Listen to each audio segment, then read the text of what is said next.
Nomor antrian dia. Indonesia maju bersama.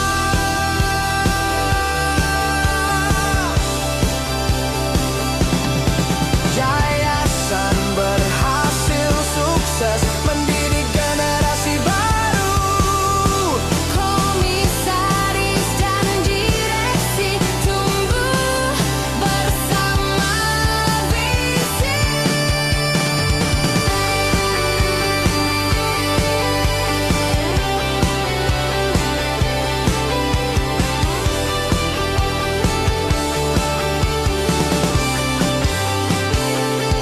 Visi kami nyata untuk praktisi akademis. Wijaya Pratama bangun Indonesia maju bersama.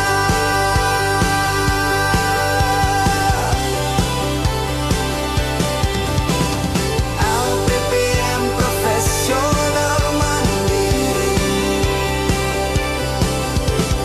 Masa depan cerah menanti.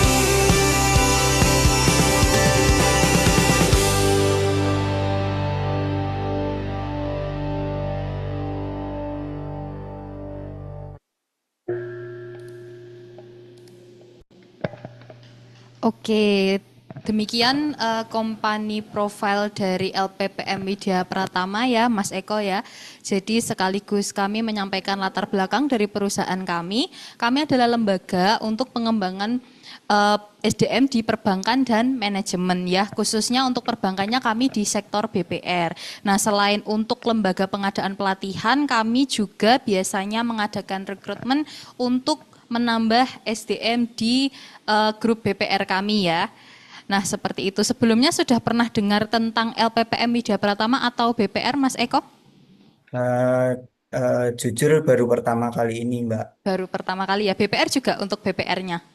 Kalau BPR-nya juga untuk baru pertama kali. Oh, baru pertama kali. Oke, baik. Kalau begitu, saya akan memperkenalkan diri terlebih dahulu. Selamat sore, Mas Eko. Saya Tia dari LPPM Widya Pratama. Saya di sini sebagai staf HR. Kemudian ada manajer kami di LPPM Widya Pratama, yaitu Pak Andre Gunawan. Salam kenal Pak Eko. Nah, halo Pak Andre.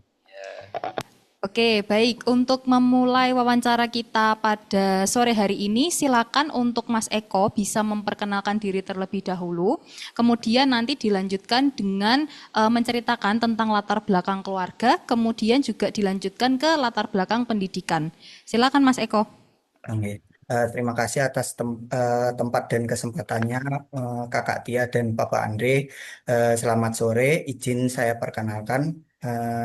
Perkenalkan, nama saya Eko Wahid Pratomo. Saya merupakan lulusan S1 Akuntansi dari Universitas Diponegoro. Selama kuliah, saya aktif dalam organisasi fakultas sebagai staf media, di mana saya terbiasa bekerja secara terstruktur untuk mendukung kebutuhan administrasi organisasi terlebih apa terlebih terutama dalam bentuk desain visual. Saya juga memiliki pengalaman magang singkat di Direktorat Jenderal Pajak pada Divisi Humas dengan tugas utama sebagai untuk membantu input data laporan kegiatan dan koordinasi administratif. Selain itu, saya pernah menjadi petugas pendata lapangan pada Badan Pusat Statistik untuk kegiatan registrasi sosial ekonomi. Eh, saya ingin berkembang di bidang administrasi HR dan GA karena tertarik pada pada divisi pada pekerjaan pendukung yang membutuhkan ketelitian, koordinasi dan kerjasama. Untuk latar belakang keluarga saya merupakan anak pertama dari dua bersaudara. Untuk domisili saya ya ini di Semarang, di Kelurahan Meteseh. Oke, posisinya berarti sekarang di Semarang ya, Mas Eko ya? Iya, Kak. Heeh. Oke, oke. Di Semarangnya di bagian mana, Mas Eko? Di Meteseh, Kelurahan Meteseh, Kecamatan Tempe. Oh, Tembalang ya? Oh, oke, oke, oke. Meteseh Tembalang. Oke, baik. Kuliahnya di Undip ya, Mas Eko ya? Iya, Kak. Mm-mm. Oke, ini kalau saya lihat untuk orang tua asalnya Pati dan ibu di Tanjung Barat ya, tapi Barat ya ini, Tanjung Barat ya. Tanjung Balai, Kak, Oh, Tanjung Balai. Oke, baik Tanjung Balai. Berarti ini Sumatera apakah Utara. Oh, Sumatera. Oh, oke oke Sumatera Barat. Oke. Apakah ini berarti tinggal dengan orang tua apa Iya, tinggal dengan orang tua, Kak, di Oh, rumah tinggal. di Mm-mm. Makassar. Oh, berarti ini di rumah dengan keluarga ya? Ya, Oke. Baik, di Undip kuliahnya akuntansi ya, Mas Eko ya. Nah, iya. kenapa waktu itu berminat untuk ke akuntansi, Mas Eko? Untuk minat saya sebenarnya di bagian finance, saya tertarik. eh, sa- saya ter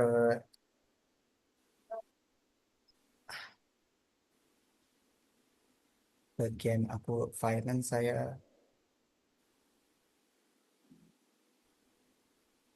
hmm, Halo? untuk bagian finance saya suka ini Kak, apa? Mm-mm. Suka di bagian apa? Hmm,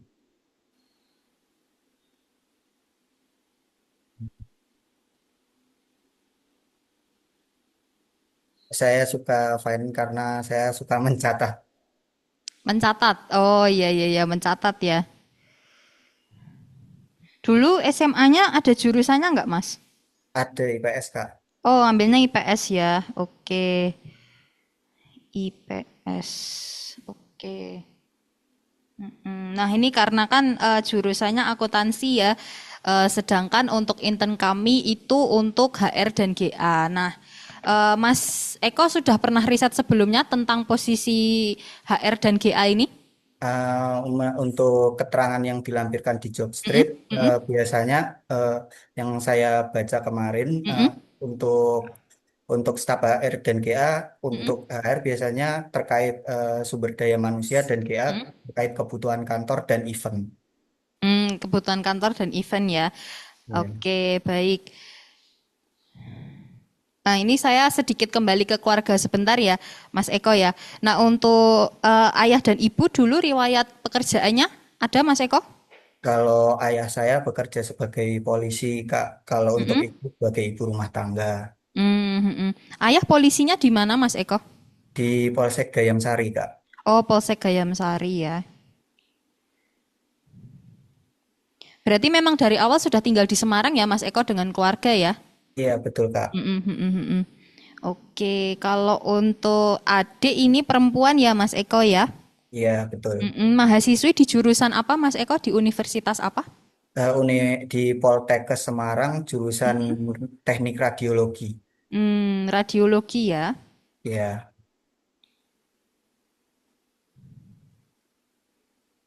Radiologi. Oke, baik. Kalau tadi saya dengar itu sempat juga itu di Direktorat Jenderal Pajak ya, Mas Eko ya. Nah, itu posisinya magang atau tugas kuliah, Mas Eko? magang Kak, magang Oh, dari magang ya. kementerian. Oh, magang dari kementerian ya. Itu tugasnya waktu itu sebagai administrasi. Ya, Mm-mm, sebagai administrasi. mm-mm. Bisa diceritakan waktu itu tugasnya apa saja dan apa yang dikerjakan Mas Eko selama magang di situ? Jadi biasanya waktu saya sedang magang di Direktorat Jenderal Pajak, saya biasanya menginput kegiatan dari Divisi Humas itu sendiri seperti penyuluhan, itu budget berapa, Mm-mm, lokasi tujuan titiknya di mana, mm-mm, kemudian narasumber siapa mm-mm. dan sebagainya, Mbak.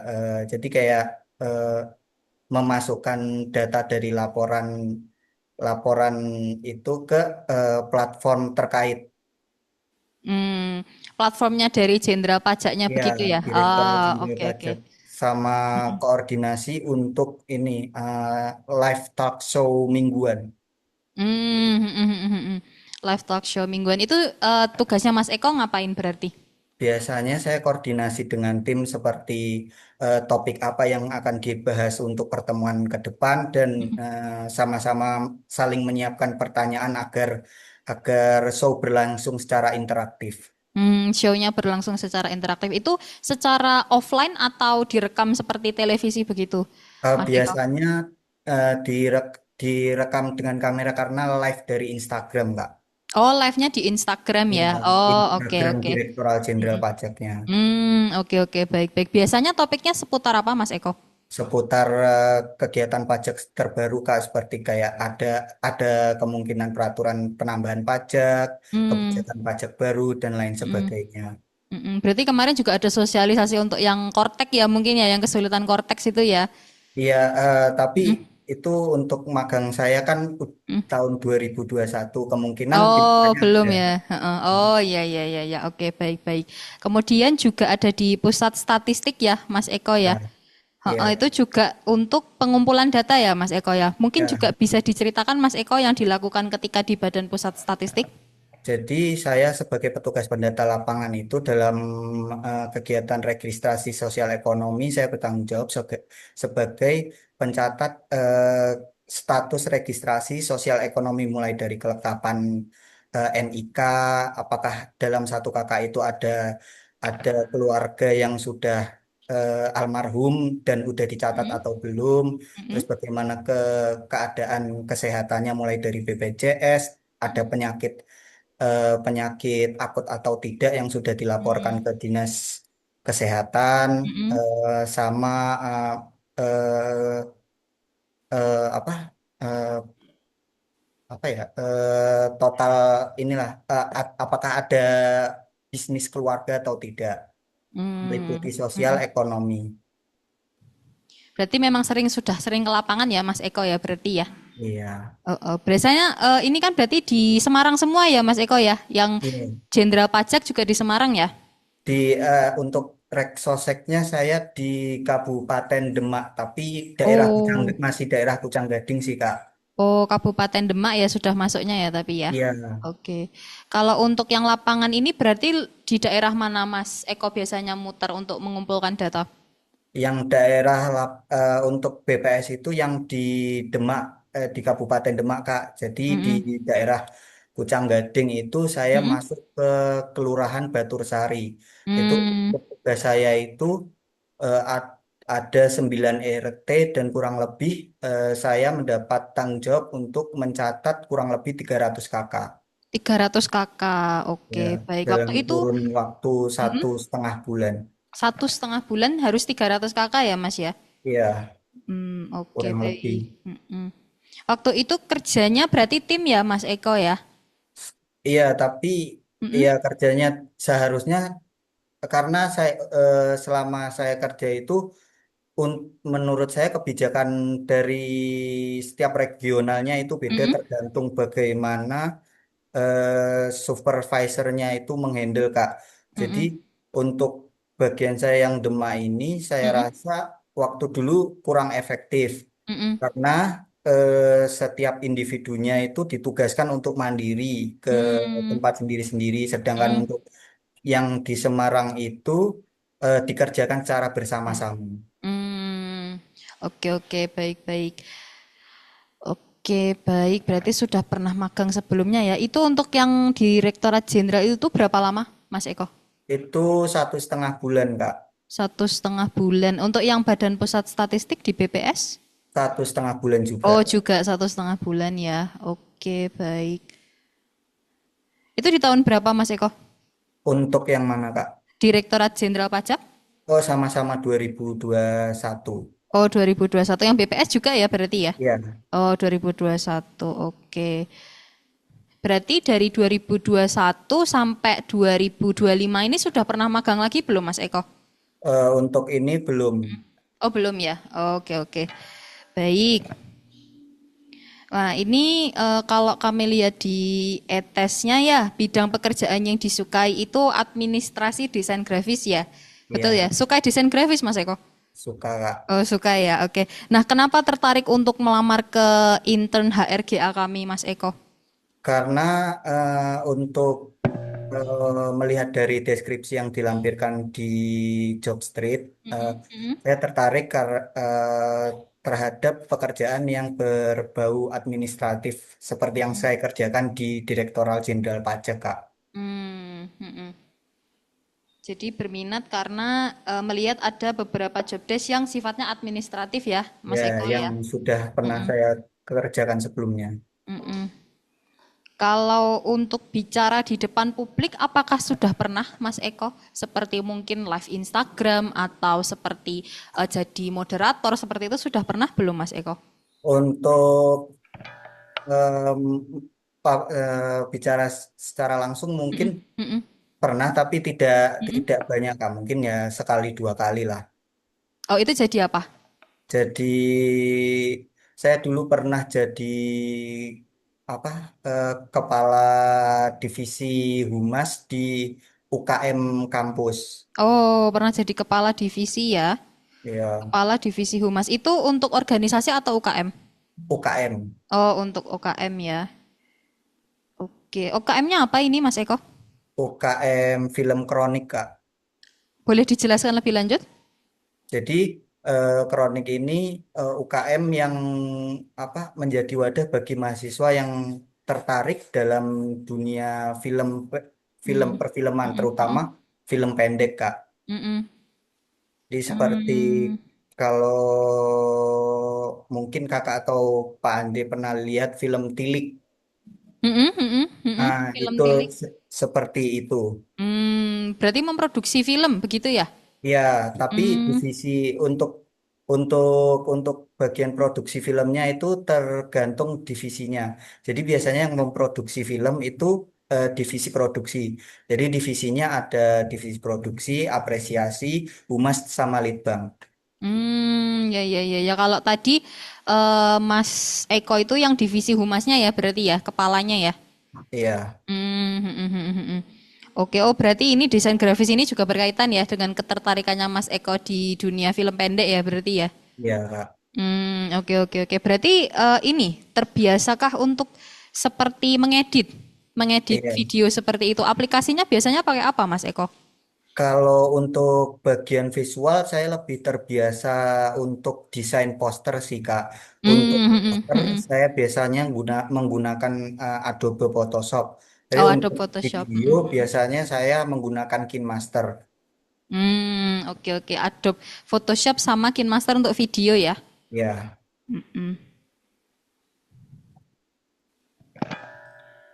Oke, baik. Nah, tadi juga saya dengar Mas Eko kan sudah pernah jadi kepala divisi ya, Mas Eko. Tentunya di suatu organisasi, di sebuah dinamika antar rekan itu biasanya kan tidak mulus-mulus saja ya, Mas Eko. Pasti ada pernah ada ya, masalah ya. masih ada Nah, konflik. mungkin boleh bisa diceritakan contoh satu gitu terkait apa masalah yang terjadi waktu itu dan bagaimana pemecahan masalahnya dari Mas Eko. Silakan, Mas. Oh, kalau dulu itu sempat kan karena apa? Waktu saya megang itu kan terdampak COVID ya, Kak. Mm-mm, Jadi mm-mm. untuk bonding antara anggota itu saya rasa kurang karena secara kita itu jarang bertemu secara langsung. Hmm, Akhirnya saya inisiasi untuk kita bertemu walaupun itu secara online melalui Discord mm-mm. untuk sekedar kegiatan sharing-sharing dan nonton film bareng. Hmm, hmm, hmm, hmm, hmm, hmm. Oke, baik. Nah, kalau untuk yang tadi saya dengar ceritanya yang di Badan Pusat Statistik itu ada yang tugasnya kelompok dan ada yang individu ya, Mas Iya, Eko ya. Ha-ha. Nah, itu pastinya ketika berdinamika tentu juga ada ya tantangannya ya, Mas Eko ya. ada Ha-ha. Kak. Mm-mm. Boleh diceritakan mungkin salah satu contohnya masalahnya kemudian bagaimana penyelesaiannya, Mas Eko? Jadi untuk yang bagian Demak ini kan dari pihak pengawas yang lebih senior daripada saya itu, Mm-mm. jadi satu supervisor itu mengatasi empat anggota seperti saya. Mm-mm. Nah, Mm-mm. jadi untuk supervisor saya ini semua supervisor di daerah Kabupaten Demak terutama Batursari ini menyuruh jadi satu supervisor itu dijatah 4, 40 RT, kurang lebih Mm-mm. 40 RT lah ya. Mm-mm. Jadi satu anak dirata bagi 10 sampai 9 RT, Kak. Mm-mm. Nah, Mm-mm.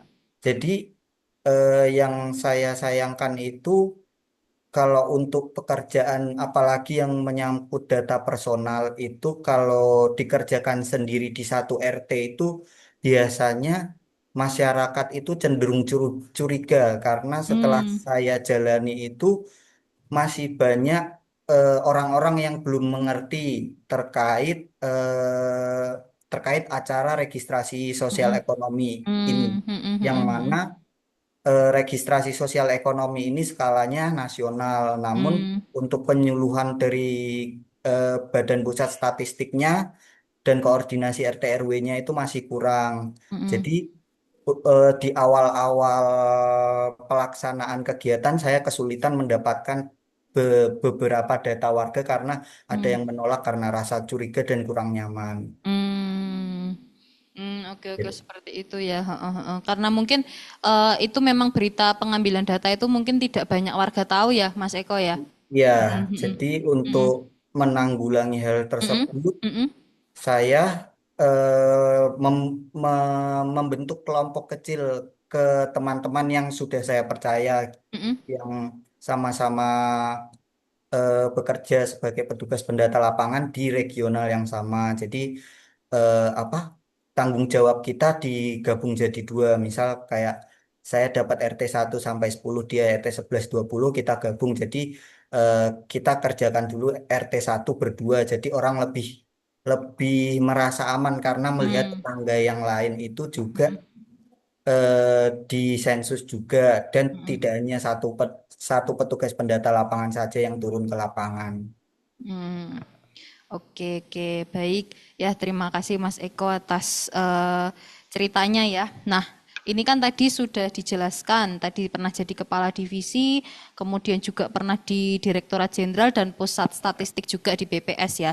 Nah, Mas Eko bisa sampaikan kepada kami, kemampuan teknis yang Mas Eko sudah miliki sekarang itu apa saja yang mungkin nanti bisa diterapkan nanti sebagai HR?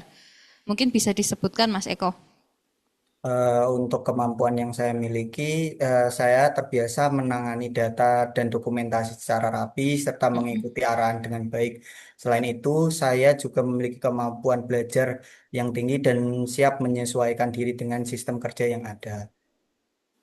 Oke. Seperti untuk dokumentasi, saya bisa menggunakan Photoshop, Mm-mm. KineMaster, dan Microsoft Office. Mm-mm.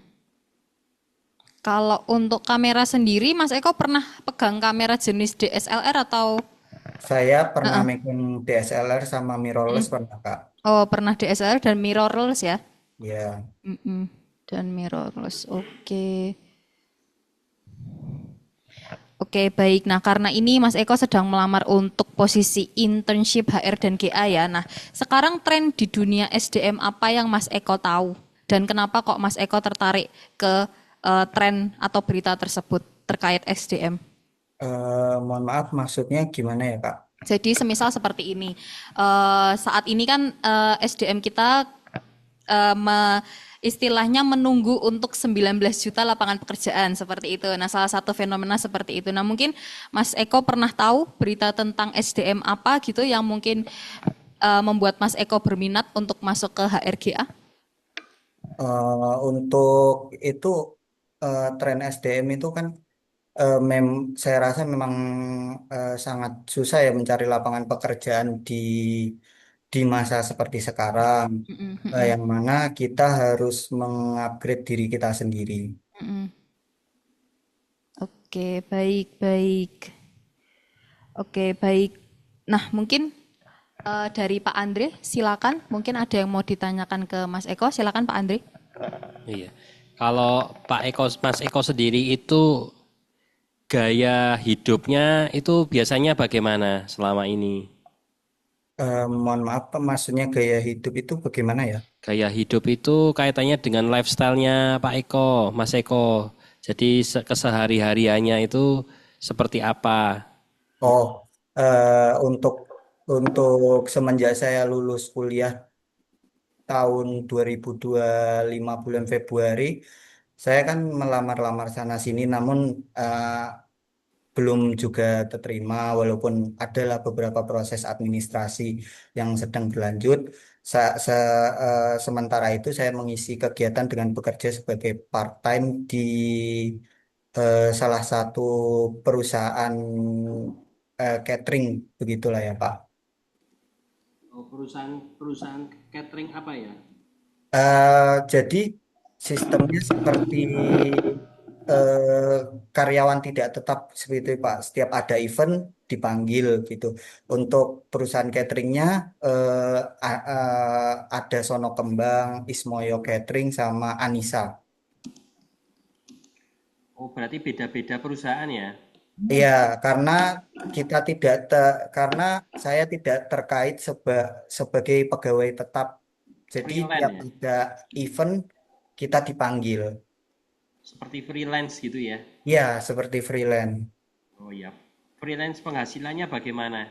Untuk per event ter, berbeda-beda Pak, tergantung perusahaannya. Tapi rata-rata eh, untuk event di dalam kota itu kisarannya 90.000 sampai 100.000. Tapi untuk luar kota mungkin 120 sampai 150.000. Dan itu kerjanya biasanya per minggu rata-rata 3 sampai 4 kali. 3 sampai 4 kali per event seminggu itu eventnya 3 sampai 4 kali ya. Iya, iya Bapak. Itu ada event apa biasanya? Event apa aja? Biasanya pada umumnya sih ini Pak, kayak misal orang menikah, orang sunat, atau pelatihan-pelatihan dari pemerintah seperti wali kota, gubernur, atau acara orang-orang penting seperti itu Pak. Hmm. Itu per event itu biasanya jam kerjanya seperti apa? Untuk jam kerja biasanya kalau pagi itu kita start dari jam 8, jam 10 makanan sudah harus ready. Kemudian biasanya untuk closing itu jam 2. Jadi sehabis closing kan kita harus bersih-bersih alat-alat makan. Itu paling untuk jam pulang yang benar-benar pulang itu jam setengah 4 sampai jam 4, Bapak. Oke, baik, baik. Nah, dari yang didapat itu bagaimana cara mengelola keuangannya? Misalnya itu sehari dapat 100.000. Cara kelolanya bagaimana? Kalau untuk mengelola keuangan, untuk satu satu minggu itu saya bisa bisa saya perkirakan saya itu hanya dapat 500 sampai 400.000. Ya seperti itu. Di 400 sampai 500.000 untuk mengelola keuangannya Seminggu atau sebulan? seminggu Pak, karena seminggu itu bayarannya itu setiap kali datang langsung digaji, bukan per bulan. Hmm, Nah, untuk itu, untuk pengelolaan uang, ya saya irit-irit Pak. Kalau bukan kebutuhan esensial, saya tidak terlalu saya gunakan ke arah situ. hmm. Kalau yang esensial itu yang bagaimana? Ya untuk makan, uang bensin, dan mungkin untuk untuk apa menunjang kegiatan kerja saya membeli beberapa alat untuk memudahkan mobilitas pekerjaan saya, Pak. Apa itu alatnya? Jadi untuk di bagian catering ini kan job desk-nya banyak ya Pak, sebagai waiter atau eh, pengangkut kontainer. Jadi kalau saya ditempatkan eh, di di bagian pengangkut kontainer, saya beli ini Pak, apa tuh namanya, pengail gitu. Jadi biar mudah. Oh, pakai biaya sendiri, nggak dari Iya, perusahaannya. untuk itu biasanya. biasanya disediakan troli, tapi kan karena biasanya di lokasi itu tidak semua area bisa diakses menggunakan troli, maka ya harus pakai tangan, Pak. Tapi karena untuk memudahkan pekerjaan, saya membeli pengail sendiri. Hmm, iya, baik. Terus ini ada SIM C ya, sama SIM A Iya, ya. SIM C, SIM A ada, Pak. Oh iya. Terus kemudian ini kan ada permohonan gaji tapi ditulis nol. Nah, kalau ekspektasinya dari apa Mas Eko sendiri bagaimana? Untuk Berapa? ekspektasi saya sebagai posisi intern ini, saya mengharapkan gaji 1 juta, Pak.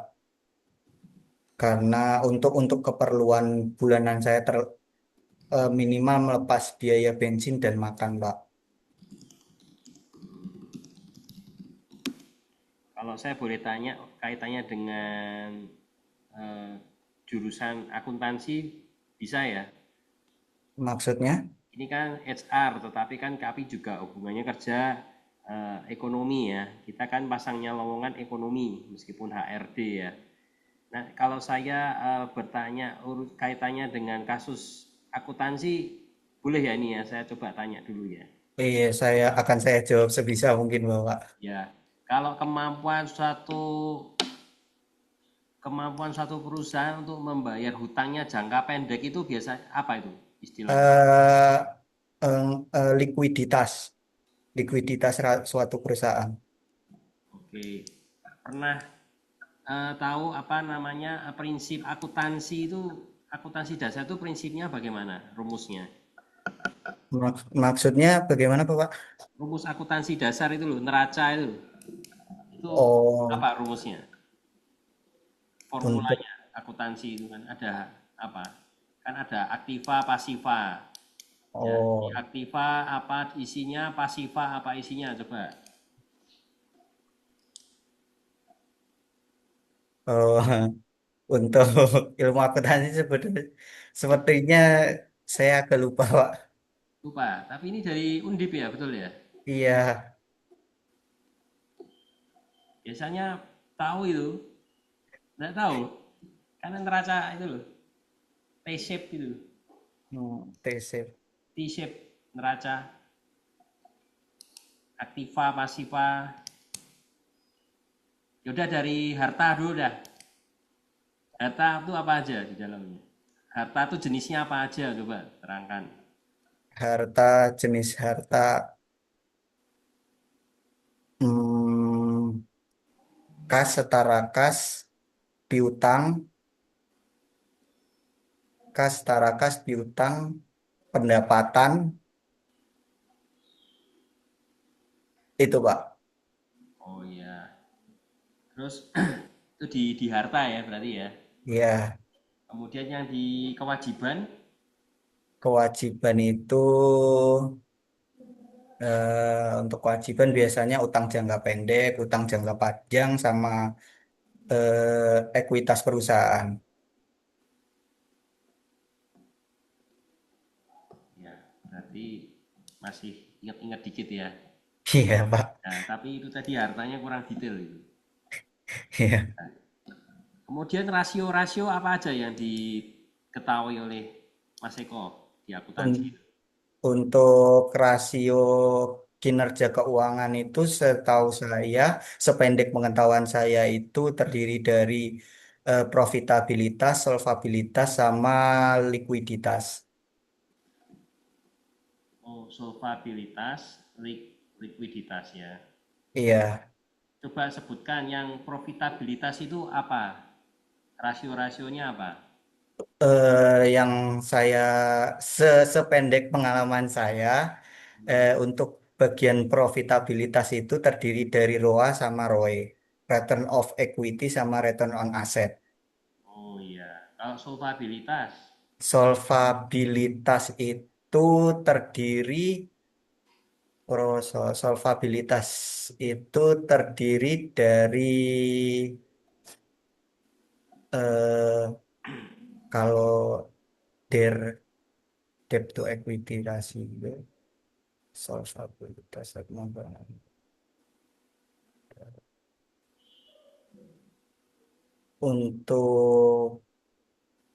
Untuk solvabilitas saya lupa Pak. Kalau likuiditas tadi, Likuiditas kalau tidak salah itu ukuran kinerjanya debt to equity ratio sama debt to asset ratio.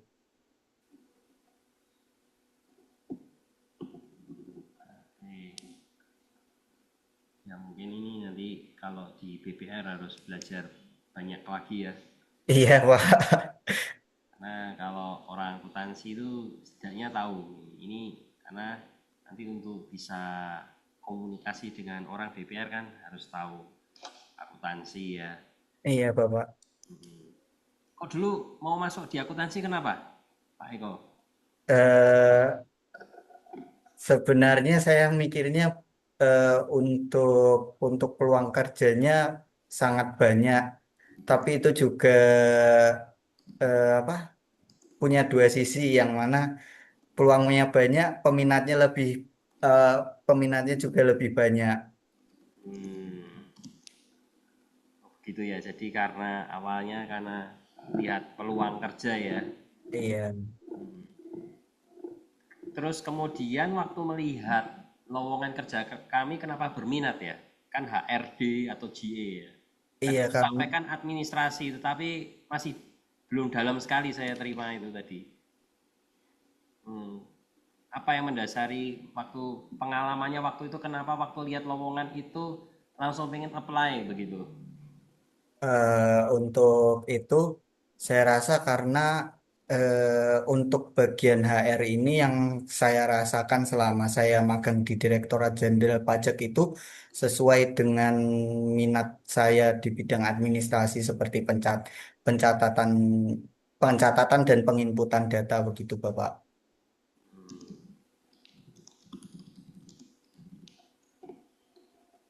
Nah, ini kan internship ya. Internship Iya, itu tidak ada gaji namanya, tetapi adanya kontribusi transport dan uang makan yang sudah langsung digabung. Nah, ini saya nah, sampaikan dulu di depan ya. Ini kita itu selama 3 bulan itu nanti 110.000 per hari kerja. Hari kerja kami dari Senin jam 8 sampai jam 5, Sabtu jam 8 sampai jam 12.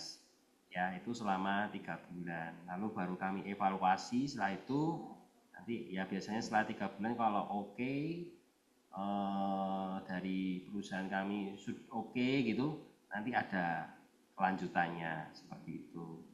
Nah, kira-kira seperti itu bagaimana? setuju Bapak dari saya sendiri saya tidak keberatan. Ya, jadi nanti pakainya pernyataan ya. Jadi kita nggak ada perjanjian kerja, tapi pernyataan memang bersedia di 110.000 per hari kerja selama 3 bulan. Tetapi ini kan masih diproses ya nanti ya. Karena Iya yang melamar Bapak. juga ternyata banyak. Tapi kami sampaikan di awal supaya nanti kalau seandainya diterima tidak kaget. Loh Pak, kok saya kok cuma segini Pak, 110. Itu 110 itu per hari kerja. Jadi hari kerja kami kan sampai Sabtu ya. Ya nanti hitung sendiri berapa jumlahnya. Nah, kira-kira nanti 3 bulan pertama nanti strateginya Mas Eko gimana kalau diterima di perusahaan kami? Saya berusaha memahami alur kerja dulu sih Pak, bagaimana ah, tanggung jawab apa yang saya emban dan eh, bagaimana cara kerja yang paling efektif untuk menyelesaikan tugas. Itu biasanya saya akan tanya pembimbing magang seperti itu Pak. Baik. Kalau dari sisi keuangan ada kredit macet atau apa pinjol atau mungkin pay later yang belum terbayar? Iya maksudnya, mohon maaf Pak. Ada pinjol, pinjaman online, pay later.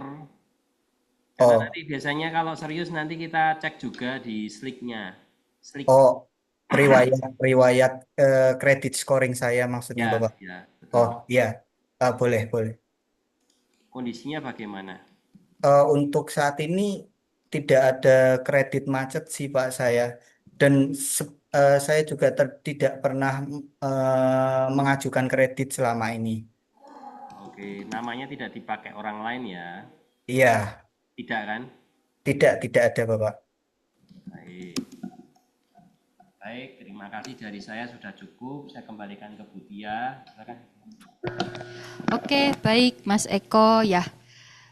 Ini kalau di e-tes kemarin yang sudah diisi, Mas Eko sudah melampirkan untuk media sosial ya, Mas Eko ya. Nah, nanti untuk kami verifikasi termasuk tadi yang slik, kami juga biasanya akan melakukan pengecekan media sosial. Nah, nanti untuk media sosialnya kalau posisinya sekarang privat, mungkin boleh dibuka dulu ke publik 1 kali 48 jam saja. Jadi 2 hari untuk kami cek. Nah nanti setelah itu silakan jika ingin di privat lagi. Seperti itu ya Mas Eko. Ya, oke baik. Mungkin dari Mas Eko ada pertanyaan kepada kami, kepada saya atau Pak Andre. Silakan. Izin bertanya Bapak, untuk semisalnya saya diterima magang itu, apakah nanti saat prosesi magang saya akan mendapatkan pendamping? Kemudian untuk kan tadi untuk kontrak magangnya itu per 3 bulan sekali akan ada evaluasi. Nah, jika saat evaluasi itu dinyatakan kompeten, apakah eh, program internshipnya akan diperpanjang atau diangkat sebagai karyawan tetap ya, Pak? Ya, Itu saja. Terima kasih, Bapak. biasanya kami 3 bulan, terus lanjut 9 bulan. Totalnya 1 tahun. Nanti Oh. sudah jadi pegawai. Otomatis jadi pegawai setelah Nah, 9 bulan ya, Pak? setelah 9 bulan sudah sudah tidak ada pernyataan itu. Jadi kita kan nggak pakai perjanjian, tapi pakai pernyataan 3 bulan plus 9 bulan. Sudah setelah itu ya sudah nggak ada pernyataan lagi. Sudah Hmm. hanya ada apa penghasilan graduation ya. Jadi yang gradasi dari yang awalnya mungkin masih 110 nanti sudah jadi dapat pegawai gaji tetap, tapi kami evaluasi di 3 bulan pertama. Tapi ya itulah, ya bukan 3 bulan itu bukan 3 bulan 9 bulan, totalnya 12 bulan kan 1 tahun, kira-kira gitu. Izin bertanya lagi, Bapak, mohon maaf. Untuk keputusan saya diterima atau tidak magangnya ini bisa saya ketahui dalam kurun waktu berapa hari ya, Pak?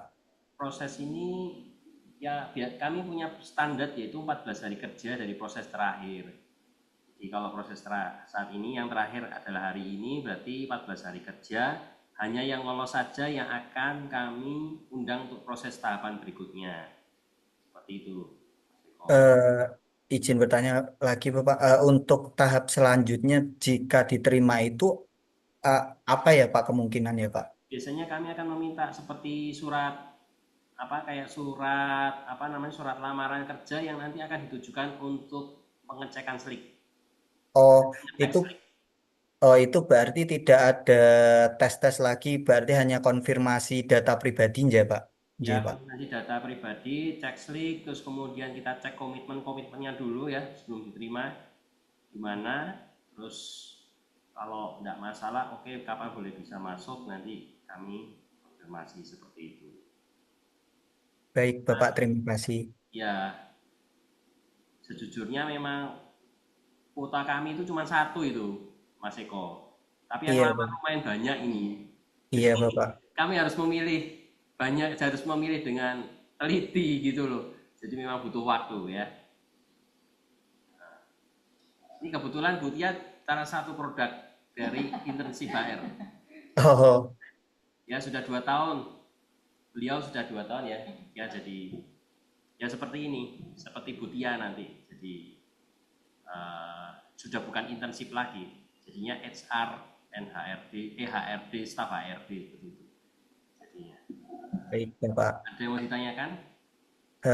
Untuk pertanyaan dari saya sudah cukup, Bapak. Terima kasih. Ya, baik. Terima kasih. Butia silakan.